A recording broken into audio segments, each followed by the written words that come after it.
Boa tarde a todas as pessoas presentes. Eu queria começar agradecendo muito ao Zé Sérgio e ao CDAE, na pessoa da sua diretora, Marcela Castro, pelo convite. Felicitar a iniciativa de instituição da cátedra e a presença do Zé Sérgio na cátedra. Saudar também os colegas da mesa, o Sérgio, o Mário, a Patrícia. É uma alegria compartilhar esse momento com vocês e também com todos aqui presentes, colegas, alunos e amigos do Afrânio. Para mim é uma honra e uma emoção fazer parte dessa homenagem ao Afrânio Garcia. É uma referência central e formadora não só para mim, mas para toda uma geração de estudiosos do campesinato e da plantation. Em certo sentido, eu devo a minha entrada na antropologia ao Afrânio, que me recebeu de uma forma extremamente acolhedora e generosa quando eu caí, basicamente, de paraquedas no Museu Nacional, em 1991, vindo da agronomia, bem jovem, sem nenhuma experiência acadêmica, com uma breve passagem por experiências de pesquisa junto a movimentos sociais e ao SES em Salvador, procurando saber sobre a pós-graduação no museu. Eu fui procurar o Afrânio porque eu tinha lido o livro, O Sul, o Caminho do Roçado. Eu não tinha entendido quase nada, mas achei incrível. E ele me recebeu com um respeito enorme, com um interesse enorme. Eu lembro que eu estava conversando com ele, o Otávio Velho estava passando, ele chamou o Otávio: Otávio, vem cá, deixa aqui te apresentar aqui. Eu assim, impressionado. E ele me incentivou a ir adiante, e aí eu me inscrevi na seleção para o museu e acabei fazendo o mestrado e o doutorado. Isso, exatamente. E eu acho que eu não fui o único acolhido dessa forma tão generosa e interessada pelo Afrânio, acho que tanto aqui como na França. Bom, como eu mencionei, acho que os trabalhos do Afrânio impactaram toda uma geração de estudiosos do rural, acho que indissociáveis de todo o conjunto de trabalhos da equipe do PPGás que estudou o mundo da plantation açucareira no Nordeste, as suas transformações, e já foram lembrados aqui, Moacir, Lígia, Beatriz, Zé Sérgio, Rosilene, Regina Novaes, e é claro, Maria França Garcia, outras pessoas também que estiveram envolvidas com essa equipe. Eu acho muito importante o trabalho que o Zé Sérgio tem feito de recuperar a memória desse coletivo de pesquisadores. Acho que é algo que também teve em jogo nas homenagens feitas pelo PPGás ao Moacir e ao Zé Sérgio, por ocasião das suas respectivas emerências.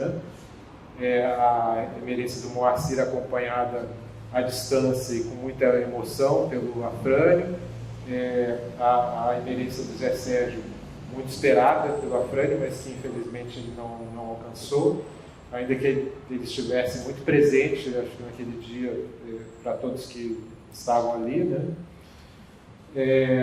Então, enfim, eu acho que os trabalhos do Afrânio, não só especificamente sobre o mundo rural, mas impactaram muito os estudos dos deslocamentos entre o rural e o urbano, entre o Nordeste e o Sudeste, que marcaram tão profundamente a história brasileira do século XX. Escapando das armadilhas dos estudos mais convencionais sobre a migração, em diálogo com o descentramento pioneiro consubstanciado no trabalho de Moacir Palmeira e Alfredo Wagner sobre a invenção da migração, e também com autores como o Abdelmalek Sayad, o trabalho do Afrânio, retomando os deslocamentos por dentro da etnografia da vida camponesa, tornou-se uma referência incontornável para o entendimento de alguns dos processos centrais que moldaram e moldam o Brasil contemporâneo.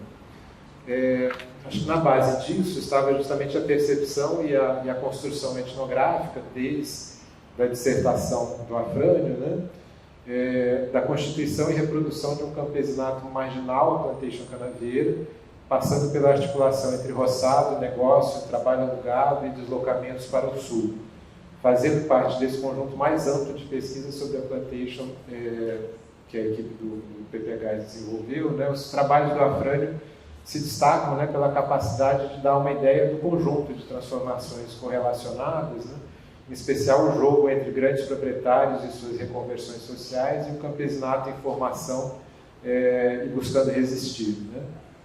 O Afrânio mostra com muita densidade esse momento de profundas mudanças, mas também permanências, né? Conduzindo a análise em diferentes escalas e mobilizando dados e fontes os mais diversos, né? Desde os censos agropecuários até a literatura regional. E através de uma leitura exemplarmente cuidadosa e criativa de autores como Chayanov, Polanyi, Tepich, Galeski, Thomas Znamieck, Witold Gula, Sidney Mintz, Pierre Bourdieu, bem como o Rui Miller Paiva, Inácio Rangel, Celso Furtado, entre muitos outros, né? Juntamente com os outros trabalhos da equipe, né, nos legou um corpus etnográfico fundamental que dialoga criticamente na melhor tradição antropológica com interpretações sociológicas e econômicas das principais transformações, seja da plantation nordestina como do conjunto da sociedade e da economia brasileiras de meados do século XX até o século XXI, né? E sempre em profunda interlocução também com os atores políticos de baixo que surgem no campo nesse período, né? A partir dessas mesmas transformações com os quais colaborou de perto, na sua experiência de assessoria sindical, como já foi lembrado aqui também.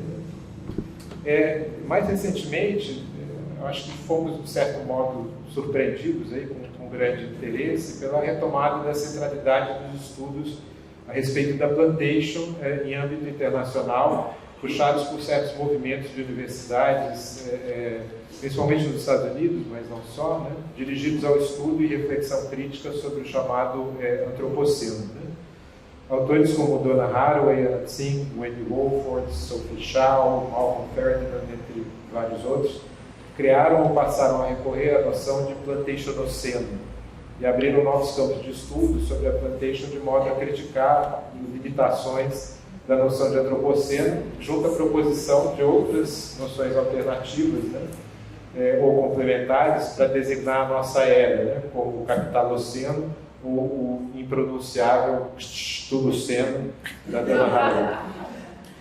Abrindo, acho que novos horizontes aí, perspectivas de interlocução que vêm sendo no Brasil desenvolvidos com grande habilidade, por exemplo, pela Olivia Cunha, aqui presente, né?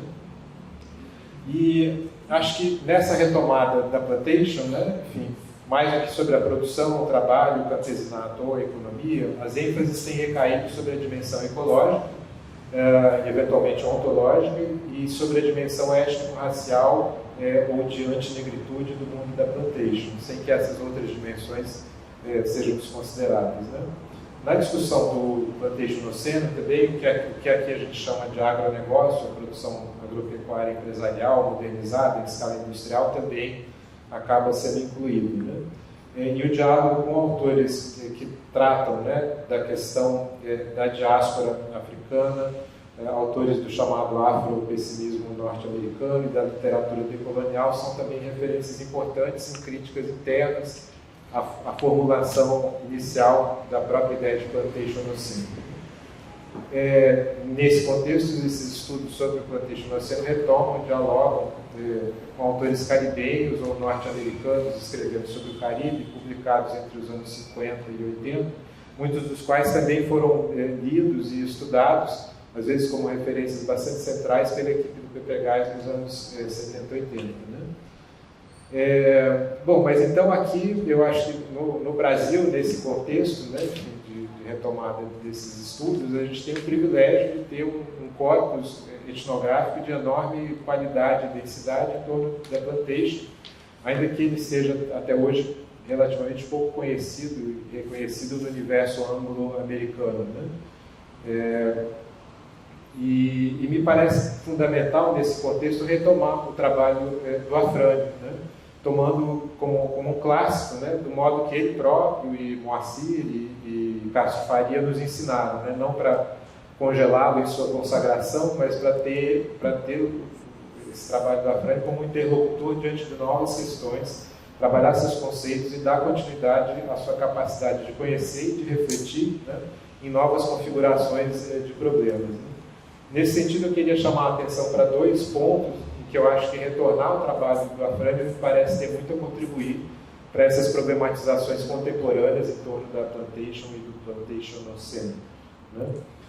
Uma delas é a investigação da ecologia complexa da produção camponesa, sempre posta em relação tensa com a grande produção empresarial e com a criação de gado, né? A descrição e a análise enormemente rica e densa da economia camponesa feita pelo Afrânio, a meu ver, ela é também uma descrição de uma ecologia da diversidade, da consociação, dos ritmos e dos ciclos da agricultura camponesa.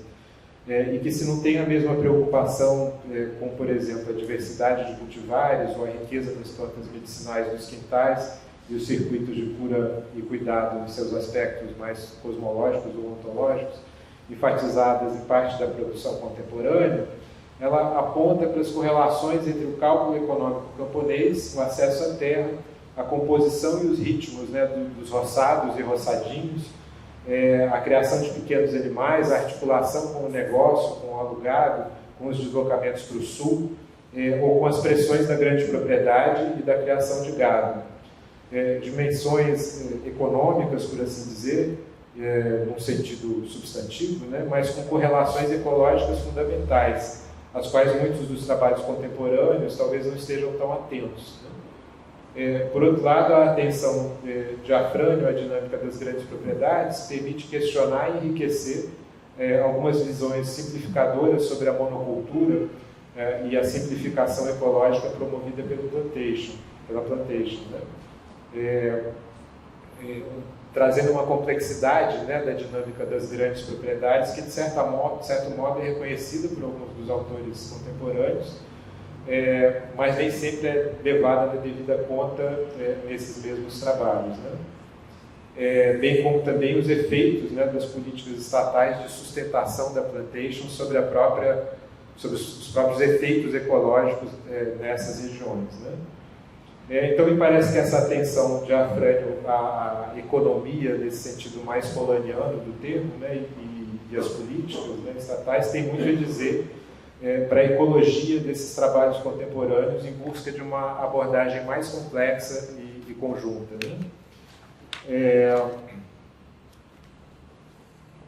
Bom, e um outro ponto que me parece extremamente produtivo nesse potencial diálogo e interlocução do trabalho do Afrânio, né, com essas preocupações contemporâneas, e com isso eu já vou terminando, né, é a centralidade no trabalho do Afrânio da sua reflexão teórica e de base etnográfica sobre a liberdade e a sujeição, dialogando com o tema do cativeiro, que aparece em várias outras etnografias desse mesmo período, né. Eu acho que uma teoria etnográfica da liberdade, como talvez se dissesse hoje, né, certamente já estava formulada ali, né? E ali já tensionava pressupostos e pré-concepções jurídicas ou juridicistas, econômicas ou economicistas, ou filosófico-políticas da liberdade, a respeito da liberdade, né? O Afrânio traz uma reflexão muito densamente enraizada numa experiência historicamente situada dos seus interlocutores, né, entre as transformações da plantation a partir de meados do século XX e a complexa e problemática formação de um mercado de trabalho, né? A vivência da liberdade, por ele descrita, a meu ver, né, é uma espécie de experiência de duplo vínculo, de double bind, né, a la Bateson, né? Ao vir acompanhada pelo empobrecimento absoluto dos que vivem do alugado, como ele diz, né? E pelo tensionamento constitutivo dos deslocamentos de longa distância para o sudeste, em condições extremamente precárias, né? A liberdade diante das formas tradicionais de sujeição, na descrição do Afrânio, vem frequentemente junto com a falta de condições objetivas de vivê-las nos termos proclamados da cidadania ou da dignidade. A questão racial, propriamente, não é tematizada de modo central nem pelo Afrânio nem pela equipe do PPGás na época, né? E hoje o em parte importante da bibliografia sobre o plantation no oceano. Seria interessante a gente refletir sobre as condições emergentes, né, para essa centralidade na reflexão acadêmica sobre o rural e na sua integração às bandeiras políticas contemporâneas dos movimentos rurais, né? Mas a tematização do que eu estou chamando de duplo vínculo, que tensiona o horizonte da experiência concreta de liberdade no mundo da plantation e transformação, descrita pelo Afrânio, né, como ameaçada pelo empobrecimento pela expropriação das terras de trabalho, marcadas pelos rastros das casas grandes e senzalas, como o Afrânio também diz no título de um outro trabalho seu, né? A meu ver, dialogam muito proficuamente, por exemplo, com a historiadora afro-americana Saidiya Hartman, né, referência central em várias das críticas à noção do antropoceno feitas mais contemporaneamente, né? Um dos livros da Saidiya Hartman, não por mera coincidência, intitulado Cenas da Sujeição, reflete sobre a condição vivida pelos negros norte-americanos antes e depois da abolição da escravidão, em especial a figura do liberto, submetido no pós-abolição a uma enorme pressão moral, social e política de conformar-se a ideais abstratos de liberdade sem que as condições para isso estivessem efetivamente presentes, transformando esse ideal em uma nova forma ou mecanismo de sujeição racializada. Os trabalhadores interlocutores do Afrânio e do grupo de pesquisa no Nordeste eram, possivelmente, em larga medida, negros, no seu sentido censitário, né, de pretos e pardos, né? De todo modo, os deslocamentos por eles efetuados então e hoje, né, fazem com que os termos de origem regional, como nordestino, paraíba, baiano, maranhense, adquiram ou reforcem uma ressonância evidentemente racializada, de não brancos, num contexto onde a modernidade tem cor, como lembra a historiadora Barbara Weinstein. Esses não brancos são sempre tidos como problemas, seja em São Paulo ou no Rio, ao chegarem através dos deslocamentos partindo, por exemplo, das áreas de plantation nordestino, seja na época do pós-abolição, em que se discutiam os trabalhadores nacionais como um enorme obstáculo a ser enfrentado pela opção imigrantista e branqueadora, seja hoje, né, nas áreas emblemáticas do agro, onde se busca controlar e apartar, né, os baianos e maranhenses em bairros tidos como uma mácula no mundo apresentado como organizado e limpo da sociedade pioneira, da sociedade dos pioneiros do agro, né? O Brasil se conforma como um espaço nacional onde a liberdade como realização da cidadania e da dignidade não é para todos, como Afrânio revela com força e densidade ao descrever o momento em que a sujeição tradicional se decompunha e as lutas por consolidar os cantos dos libertos, né, como ele diz, se davam no difícil cotidiano das roças, dos negócios e dos deslocamentos, tanto quanto na organização sindical. Nada mais atual, portanto, que o trabalho etnográfico e teórico denso como realizado por Afrânio Garcia, para nos ajudar a pensar os percalços sociais, econômicos, políticos, raciais e ambientais persistentes dos mundos e épocas oriundos da plantation e do mundo colonial. Obrigado. Então, agradecer, obviamente, primeiramente, CBAE, nos diz no Rio de Janeiro, CBAE, né? CBAE. Agradecer imensamente Zé Sérgio, é um prazer ter recebido esse convite para estar aqui com o Zé, que agora é meu supervisor aqui no Museu Nacional, no pós-doc. Cumprimento a mesa, uma honra estar aqui com pessoas que eu gosto muito de ler, né? Mário, John, Sérgio. E muito feliz de ver mulheres que eu admiro e me inspiram muito a produzir na plateia. Então, bastante intimidada de estar aqui. Já não é um momento fácil. E uma plateia dessa, numa mesa dessa, realmente é um pouco intimidador, mas vamos lá. Na verdade, eu faço parte aqui, como todo mundo da mesa, né? Exceção do Zé, óbvio, que devem a Afrânio, né? A possibilidade de ter feito um pós-doc lá na Encole com ele, em 2012, 2013, foi meu primeiro pós-doutorado com a Afrânio. Meu encontro com a Afrânio, para retomar as pesquisas no Brejo que a gente estava fazendo até o momento do falecimento, a gente encerrou esse projeto agora na Paraíba, numa homenagem que foi feita no mês passado. Na verdade, eu volto em 2013 para o Brasil, depois eu peço demissão do Unesp e vou para a Paraíba, para o UFPB, eu sou de lá, da Universidade Federal lá. E ao organizar um dossiê sobre rural, eu fui convidada em 2015, o Afrânio estava numa rede rural, nesse ano, lá em Natal, e eu entrei em contato com ele de novo para fazer uma entrevista sobre o Sul, porque eu percebi que ia dar 40 anos de campo do Sul, Caminho do Roçado. E o Afrânio topa, a gente faz essa entrevista durante a rede, lá no hotel onde ele estava.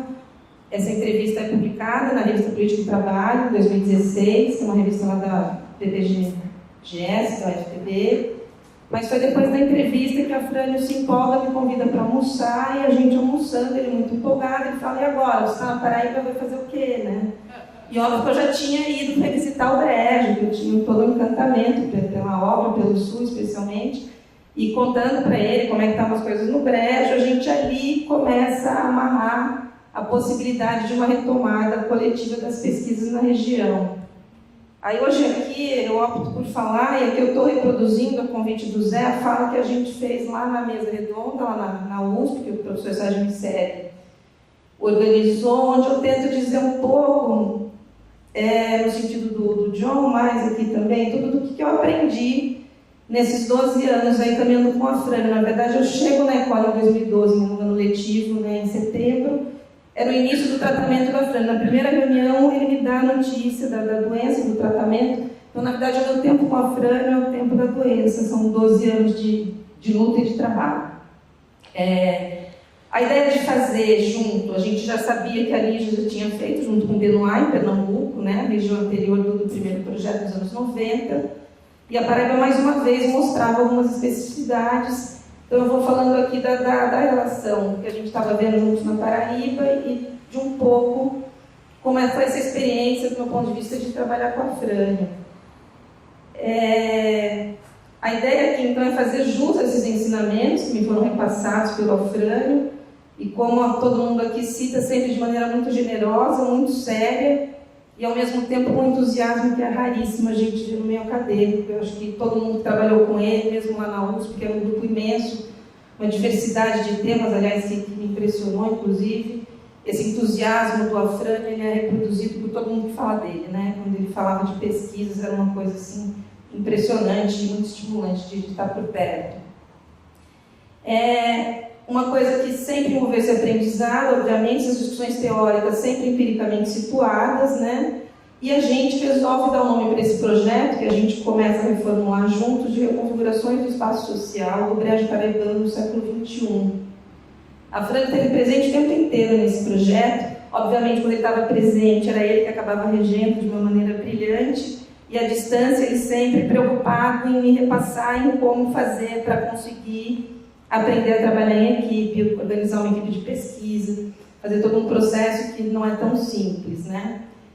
Esse projeto, só para vocês entenderem um pouquinho, Cecília, pode passar, eu não vou ficar falando do projeto, eu quero falar aqui do que eu aprendi com a Frânio, né? Mas só para caracterizar o projeto. Esse projeto, e aí válido já foi dito aqui na mesa, pelo próprio Afrânio, na fala que foi reproduzida, essa preocupação de observar de maneira relacional o espaço social da região. Então, a gente tentando analisar as transformações materiais e modos de pensar que vão ser desencadeados principalmente a partir da falência da usina que funcionava lá na região em 92. E a gente tem dado destaque à questão dos ex-trabalhadores da usina, que eram moradores, que passam a condição de assentados rurais. Então, mais uma vez, o tema da reforma agrária permanecendo na pauta das nossas pesquisas. Eu lembro do Afrânio falar, de você falando que saiu de moda, que é uma verdade. E numa conversa com o Afrânio, ele falou, não, pode ficar parado aí, porque a moda volta, viu? Fica sossegado, né? Eu estou esperando esse momento, mas a gente continua falando de reforma agrária, porque tem que ser dito, né? E também pensando nos proprietários de engenho. Nesse caso, a gente se debruçou sobre as pesquisas da revalorização simbólica através tanto do turismo, que é uma tese de doutorado em andamento, e da valorização simbólica da cachaça artesanal, da cachaça de alambique. É um trabalho que eu fiz com Marie France, que é a CEPAP, com quem eu aprendi também muito, né? É uma pesquisa que já foi publicada fora e foi publicada recentemente na tradução do Globalização e Mercado de Excelência dos Vinhos, foi traduzido pela EDUSP, enfim, né, o livro da Marie France, e no anexo a gente publicou juntas um artigo sobre essa questão da cachaça. É importante dizer que esse projeto ele reúne várias gerações, então, além de Afrânio, Marie France, a gente tem uma colaboração bastante especial da Maria Aparecida de Menezes, que retoma a pesquisa nessa região no começo do século XXI, né, inclusive chega a levar o Afrânio em 2003, para ir lá. Já tinha uma ideia de voltar essas pesquisas, mas acabamos consolidando. Quando a gente decide, a primeira pessoa que a gente procura para somar foi Marilda. A Marilda é uma colaboradora importantíssima nesse processo. E hoje a gente tem uma equipe grande já de alunos, 2 dissertações já feitas, com a Fran participando intensamente, vários TCCs, tem 4 teses em andamento e 2 dissertações. Cecília, por favor, um slide. Obviamente, a obra de referência, então, não vou ficar muito nela, o Sul Caminho do Roçado, né? Aí as 2 capas, só lembrando que o Zé lembrou isso na USP, né? A Fran teve esse cuidado de fazer versões que não eram meras traduções, né? As ênfases dos 2 livros, os capítulos, inclusive, eles mudam, né? O da França dá muito mais ênfase à questão da dominação, enquanto do Sul vai para essa discussão do salário, esse livramento, junto com dominação tradicional personalizada, o cálculo do camponês, né? Que é um capítulo inteiro do Sul, e inclusive o uso de fotos vai ter no livro francês e não no português, também uma outra opção da Fran, obviamente por questões éticas, né? Então é esse livro, né, que é a nossa grande referência, mas como o John falou, também aprendi com a Fran, né, de nunca olhar um clássico como alguma coisa acabada, dada, né, porque senão a gente deixa de fazer críticas, isso empobrece muito, a Fran batia muito nisso nas conversas, né. No Sul, acho que aqui todo mundo sabe, mas a preocupação maior era em decorrência da urbanização e das transformações na estrutura social. O Afrânio vai focar nas situações vividas pelos chamados pequenos agricultores do Nordeste. Então, aqueles que se autodenominavam como agricultores, categoria que naquele momento representavam pequenos e médios, proprietários ou não, como uma forma que eles tinham de mapear aquele espaço social. A tese central desse livro, que não passa desapercebida sem incomodar aos que seguiam um paradigma de sua época bastante preocupado com o tema da proletarização do campesinato, demonstrou que o crescimento do mercado de trabalho industrial, abre aspas, não foi precedido pela liquidação das formas de dominação personalizada no campo, característica das áreas de plantations, como as regiões açucareiras e cafeicultoras. Quando a gente retoma a pesquisa na região, a gente soube que após a falência da usina, mais ou menos umas 800 famílias de moradores, trabalhadores agrícolas e operários das vilas operárias tinham ficado em situação bastante precária. Após uma mobilização importante, que eu não vou me deter aqui, mas que é diferente também do caso pernambucano, da Peralígia, onde teve a ocupação, os acampamentos, né, na situação do Brejo ela foi diferente, mas o que acontece ali é que a partir de 97, as propriedades da usina são desapropriadas e dão lugar a 10 assentamentos rurais que abrangem metade dessas famílias. Tem mais ou menos ali 420 famílias que ocupam 4.000 hectares. Mais de 40 anos depois, a gente busca então dar continuidade à compreensão dessas recentes transformações de um espaço social já pesquisado, não só pela equipe do museu, é bom lembrar também, e inclusive a própria equipe utiliza muito, se vale muito das pesquisas de geografia, né, do Manuel Corrêa de Andrade na região. Então é uma região que já vem sendo estudada intensamente desde os anos 50, e a gente pensando numa pesquisa atualizada que não repensa apenas o que está acontecendo, mas que também repensa sobre seus próprios pressupostos e sobre as maneiras de pensar os dados e trabalhar. Em sua primeira vez na região do Brejo, quando a Fran esteve lá, era a época da usina a todo vapor, fortemente subsidiada pelas políticas do Estado brasileiro em época da ditadura militar, em especial no final dos anos 70 e início da década de 80, quando a Fran, em seu livro, já tentava para o crescimento expansivo da usina, via aquisição de novas terras. É interessante a gente observar, Cecília pode passar, que a gente tem comprovado na equipe atual que a partir das novas fontes que a gente tem tido acesso, que a Fran não tinha naquele momento, hoje a gente tem acesso a milhares de documentos da usina que a gente acabou encontrando durante as pesquisas de campo, então certidões de propriedade, de arrendamento da usina, e mais recentemente, depois que eu estou aqui no Rio, uma documentação do IAA, que está sob a guarda do Arquivo Nacional aqui, a gente tem conseguido objetivar aquilo que a Fran já era capaz de perceber via entrevistas apenas, devido à dificuldade na época de acesso à documentação. Então a gente percebe que agora, com essas novas informações, elas vão ser importantes de fato para a gente compreender mais como funcionava na prática a intervenção estatal. E dessa maneira a gente vai conseguir, provavelmente, dar conta da dimensão real do papel do Estado na reprodução de parte das elites rurais do setor sucroalcooleiro, especialmente dos usineiros. E lembrando, assim como colocaram no vídeo, né, na fala do Afrânio, que isso ultrapassa as questões das leis do mercado, né? E nesse caso a gente está, de fato, pesquisando uma usina periférica ao campo nacional das usinas, dos usineiros, né? Com a Frane, quer a partir da leitura de seus textos, quer através de nossa parceria, aprendi que o objeto não vai se construir apenas do exame dos dados empíricos, mas sim que é na prática, que temos que ir avançando com a formulação de hipóteses de relações explicativas, que vão tendo sua pertinência avaliada a partir da empiria. Nesse sentido, não dá para agir como uma pesquisa positivista, ou seja, achar que a realidade sozinha vai te dar os elementos de compreensão. Aprendi nesses últimos anos, em diálogo com a Frane, com a Marie France também, vamos lembrar, que fazer pesquisa é um jogo de idas e vindas, onde vamos construindo hipóteses e tentando testá-las, e que isso implica em cada vez mais olhar o material com mais profundidade no decorrer da pesquisa. E é todo um conjunto de material trabalhado, caderno de campo para acumular dados, dados secundários, construção de termo com banco de dados, de palavras, genealogias, etc., que vai nos permitindo aprofundar aos poucos o objeto até ele ganhar consistência. Assim como nos projetos do museu, pode mudar, por favor?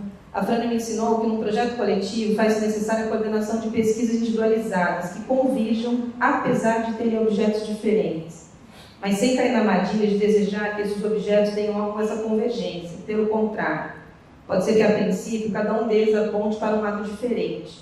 Geralmente eles apontam, aliás.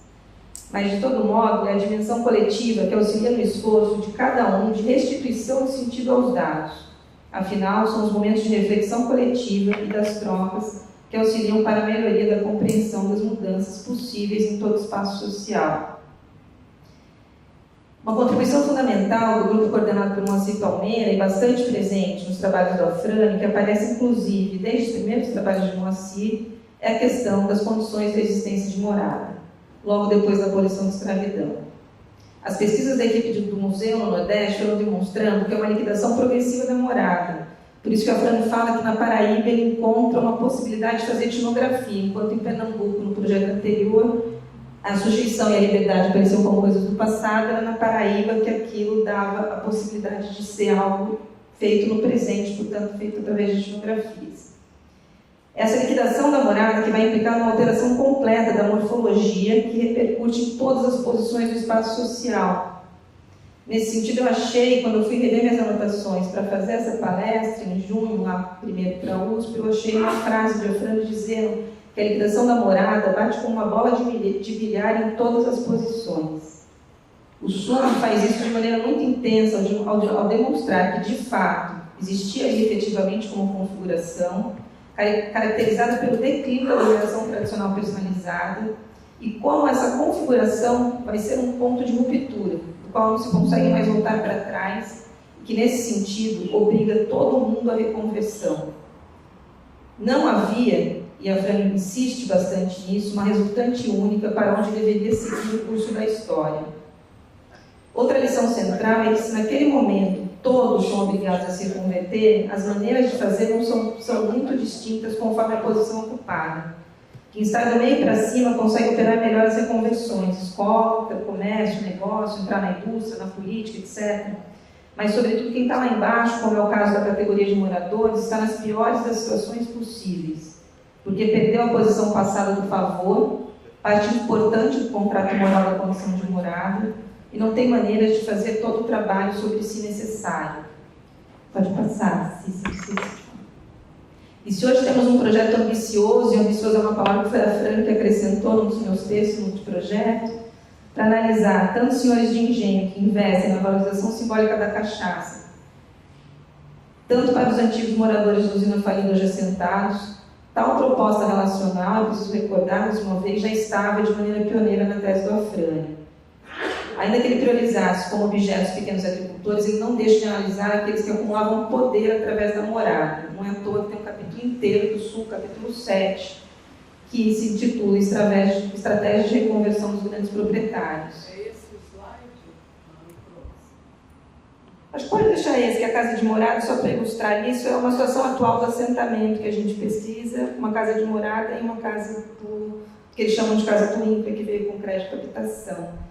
Eu não vou entrar muito na pesquisa, só para ilustrando o campo que a gente faz. A Frane demonstra que o caminho adotado pelos antigos moradores tendeu, após alterar o formato de dominação, a se tornar trabalhadores assalariados sem arame-beira. Caminho provável e viável devido aos ensejos das camadas dominantes, que visou naturalizar a ideia do avanço inexorável do capitalismo, onde não haveria lugar para que ex-moradores se tornassem agricultores livres. Enquanto o poder do dinheiro crescia, a dominação personalizada declinava e a expulsão em massa dos trabalhadores das propriedades ocorria. Mas, de novo, como mostra Frânio, não havia determinismo para o morador que saía das terras de engenho. Podia tanto se tornar assalariado nas plantações açucareiras, passando nesse caso tanto para a categoria de alugados, fichados, a depender da existência ou não de carteira de trabalho assinada ou tipo de jornada de trabalho, quanto poderiam também tornar-se pequenos produtores agrícolas ou negociantes, categoria que passa a integrar as feiras locais, comercializando a própria produção ad outrem. E trabalhar alugado também excluía a possibilidade de ser um pequeno proprietário arrendatário, podendo sempre o mesmo agente ocupar mais de uma posição ao mesmo tempo.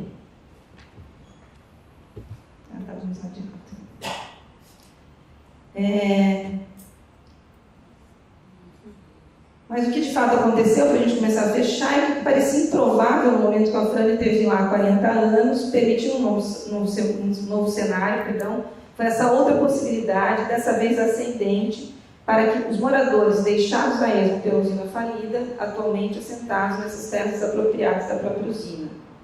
Mas se olharmos as transformações presentes, vimos mais uma vez uma perspectiva relacional que estávamos, mais uma vez, como escreve a Frânio no Sul, observando algo longe de um processo que opõe duas forças uma à outra, movendo-se num vácuo social. Isso está entre aspas. O que acontece em cada uma e com ambas está associado ao que acontece com as categorias verdadeiramente dominantes, os grandes proprietários de terra. Ou seja, o que a gente está querendo dizer é que foi preciso, aconteceu uma mudança em cima, foi preciso que a usina falisse para que houvesse essa possibilidade de um novo horizonte da reforma agrária para esses trabalhadores. E, dentre as outras coisas que aprendi nas teorias, são que as teorias e metodologias mais adequadas são aquelas capazes de dar conta de nossas problemáticas, desde que sempre utilizadas, sem o desejo de encaixar, a qualquer custo, o objeto na teoria. Daí eu trago um pouco das fotos de Afrânio. Isso foi quando a gente começou a fazer campo em 2017. O Afrânio vai fazer essa palestra na UFPB sobre o futuro do Nordeste, nos anos 60, fazendo um debate bastante interessante, pensando a partir de Celso Furtado e Manuel Correia. Aí pode passar, se já estou acabando. Aí aqui a gente em campo, na primeira pesquisa de campo coletiva, que foi final de agosto, início de setembro, ali a professora Marilda, Marie, a Frânio, tinham alunos de graduação ali, e é interessante notar que no primeiro campo, dentro dessa perspectiva das etnografias coletivas, perceba que a equipe vai para todas as áreas, vai tanto para ver em cima quanto ver embaixo, todo mundo junto. Então, a gente ia ali ver fabricantes de cachaça e a gente ia fazer reunião nos assentamentos, a equipe toda nesse primeiro momento. Pode passar, César. Então, aqui a gente fazendo também pesquisas ali em outros assentamentos, aqui mudou o município, então aqui a gente estava... Aqui a gente está em Areia, na de baixo está em Pilões, do Redenção, como resultado de pesquisa. Depois, em 2019, eu esqueci de pôr aqui, 2019 não, 2018 a gente faz o segundo campo, e aí sim a equipe já se divide. Aí então a gente, uma parte, eu ia mais com Marie France, nos senhores de engenho, nos engenheiros da cachaça, a Frânio, o marido, ia entrevistar os sindicalistas, os assentados, etc. E aí, para divulgar, falta só um pouquinho, Cília. A gente, como resultado, e aí, Maria Célia tinha ouvido falar a mesma coisa. Infelizmente, esse filme ficou pronto em novembro, ele já estava internado, ele não viu também. Esse filme é dedicado ao Afrânio. Esse é um dos resultados da pesquisa, chama de Cativo a Liberto. E acontece uma coisa muito interessante, porque essa cena é a última do filme, que é o avô esperando o neto, que estava chegando da escola de ônibus no assentamento, indo para a parcela de terra dele, de costas. Reparem que é só banana em volta, que banana é a principal produção do assentamento. E é óbvio que não tem nada de destino, nada disso, né? Inconscientemente, quando a gente olha a capa do livro, eu acho que a capa do livro vai estar no outro slide, será? Isso. Quando eu fui montar a palestra, olhei a capa do livro, eu falei, gente, a gente reproduziu a cena final do filme, praticamente a cena da capa do livro do Afrânio, só que ali era cana, né? E talvez os trabalhadores indo embora para o sul, não sei. Então acabou acontecendo isso de maneira que fica na cabeça. Então, e só para divulgar o filme, no próximo slide, ele acabou de ser aprovado na Unpox, então ele está disponível só um mês agora pelo site da Unpox, quem quiser assistir. É um curta documentário de 27 minutos só. E no final a gente faz homenagem ao Afrânio nele. E é isso, aqui o filme foi a estreia do filme, aqui não importa se foi estreado lá, mas enfim. Era isso que eu queria dizer. Tem outro, só o último slide, que é uma frase. Tem uma exposição também que foi finalizada, que foi junto com o filme, então a Fran também ajudou a pensar o material todo, etc., junto com o conselho curador, mas acabou não vendo o resultado, infelizmente. São os painéis, pode passar. E eu vou terminar com essa frase dele que eu gosto muito, que está no fim do Sul Caminho do Roçado. Esse é o nosso último encontro presencial, que foi em maio, lá na França, quando ele estava recebendo as doutorandas. A Fran já estava bastante debilitada, mas mesmo assim fez questão de fazer o jantar e conseguiu conversar muito, apesar da situação que estava naquele momento ali do tratamento. Mas eu encerro com essa frase dele que eu acho que mostra, e ele, de fato ele fez isso, né? Que o ponto de vista privilegiado prova sua eficácia na relevância dos resultados que consegue estabelecer. A ciência não vive da discussão do território de cada uma, e sim dos trabalhos que cada uma fez. Então, assim, eu termino agradecendo ao Fran pelos trabalhos feitos. Obrigada.